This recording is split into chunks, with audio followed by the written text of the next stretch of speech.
What's the rule for word that ends in I? There's no English word that ends in I. They need to have a golden Y. Very good. Like the words happy, funny, baby, finally. Okay, let's have a spelling now. Number 1, happy. I don't want to see this anymore in your notebook. Okay. Great job. I can see that you're using golden Y. Super. I finished. With letter Y. Very good. Next. Finally.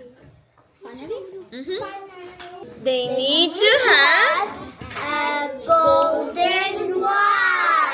great job. Like happy, baby, finally. Candy. Last letter for candy. A golden Y. A golden Y.